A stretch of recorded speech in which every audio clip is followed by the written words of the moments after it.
Hi friends, welcome to Mouni cine updates. Pandian store season 2ல் மாரி அப்படிங்கிற ஒரு கேரக்டரில் ஆக்ட் பண்ணிட்டு இருந்த ஆக்ட்ரஸ் ரிஹானா அவங்க ஏன் சீரியல் விட்டு விலகினாங்க அப்படிங்கிற அப்டேட் அவங்களே ஷேர் பண்ணியிருக்காங்க. அவங்க சீரியல் விட்டு குவிட் பண்ணிட்டாங்க. அவங்களுக்கு பதிலாக பார்த்தீங்கன்னா ஆக்ட்ரஸ் மாதவி தான் வந்து ரீப்ளேஸ் ஆனாங்க. ஆக்ட்ரஸ் ரிஹானா சீரியல் விட்டு விலகினதில் வந்து நிறைய சேனலில் வேறு வேறு விதமாக வந்து சொல்லிட்டு இருக்காங்க. ஸோ நிறைய வந்து ஒரு ஃபேக் நியூஸ் வந்து பரப்பிட்டு இருக்காங்க. ஸோ அதுக்கெல்லாம் முற்றுப்புள்ளி வைக்கிறதுக்காக தான் இந்த வீடியோமே அவங்க ஷேர் பண்ணியிருக்காங்க.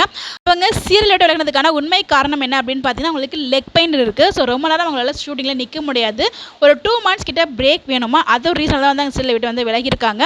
ஸோ இவங்களுக்காக வந்து சீரியல் வெயிட் பண்ண மாட்டாங்க இல்லையா, ஸோ அதனால தான் வந்து ரிப்ளேஸ்மெண்ட் பண்ணியிருக்காங்க. ஸோ அவங்களுக்காக ரீப்ளேஸ் ஆன அந்த ஒரு கேரக்டருக்கு சப்போர்ட் பண்ண சொல்லி வந்து அவங்களும் சொல்லியிருந்தாங்க. ஸோ PS2 இருக்க கேரக்டர்ஸ் பற்றிலாம் அவங்க ஷேர் பண்ணியிருந்தாங்க. PS2 வந்து அவங்க விரும்பி நடித்த ஒரு கேரக்டராக இது வரைக்கும் அவங்க நிறைய கேரக்டர் பண்ணியிருக்காங்க.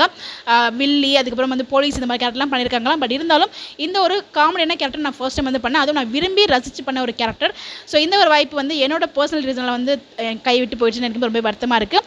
ஸோ 2 months கேப்புக்கு அப்புறம் கண்டிப்பாக கூடிய சீக்கிரமாக நான் வேறு ஒரு ப்ராஜெக்ட்டில் கம்பேக் கொடுப்பேன் அப்படின்னு சொல்லிட்டு அந்த அப்டேட் அவங்களும் கொடுத்துருக்காங்க.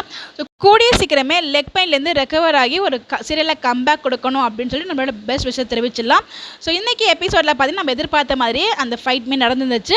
ஸோ இந்த இடத்துல பாவம் ராஜி, இந்த இடத்துல ராஜிக்கு பிரச்சனைங்கும் போதுமே அவர் வந்து கொஞ்சம் கோவப்பட்ட மாதிரி தான் இருந்துச்சு கதிர். ஸோ இந்த இடத்துல கதிர் வந்து கொஞ்சம் கதிர் அண்ட் ராஜியோட சீன்ஸுமே ரொம்ப அழகாக வந்து காமிச்சிட்டு இருக்காங்க. அவங்க மாமா போயிட்டு காப்பாற்றினது அது எல்லாமே ரொம்ப பார்க்குறதுக்கு நல்லா இருந்துச்சு. இப்போலாம் ட்ராக் ரொம்ப அழகாக மூவ் பண்ணிட்டு இருக்காங்க.